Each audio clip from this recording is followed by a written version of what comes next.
এই যারা বলেন দোয়া কবুল হয় না, দেখেন নিজেদের সাথে মিলে কিনা। এই 5টা শর্ত যদি পাওয়া যায়, মুহূর্তেই আপনার দোয়া আরশে যে নক করবে।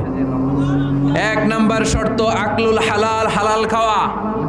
2 নাম্বার শর্ত দোয়াটা করতে হবে একজনের কাছে, তিনি কে? চাইতে হবে একজনের কাছে, তিনি কে? 3 নাম্বার ইয়াকিন থাকতে হবে যে আমার দোয়াটা কবুল হচ্ছে। যখন দোয়া করবেন আপনার এই বিশ্বাস থাকতে হবে, আমার রব আমার ফরিয়াদ শুনছে, তিনি আমার কথা শুনতে পাচ্ছে, আমি চাওয়া মাত্রই তিনি সব দিয়ে দিতে পারে, এবং আমার রব আমাকে ফিরাবে না, তিনি দিবেনই। 4 নাম্বার শর্ত আসসালাতু আলা রাসূলিল্লাহ, আল্লাহর হাবিব সাল্লাল্লাহু আলাইহি ওয়াসাল্লামের উপর দুরূদ পড়া। কুল্লু দুআ মাহজুব মাওকুফুন বাইনাস সামাই ওয়াল আরদ, আমরা যা দোয়া করি সব আকাশ জমিনের মাঝখানে পেন্ডিং হয়ে থাকে। মা লাম ইউসাল্লা আলাইহি, আল্লাহর হাবিব বললেন যতক্ষণ না আমার উপর দুরূদ শরীফ পড়া হয়। 5 নাম্বার সর্বশেষ শর্ত হলো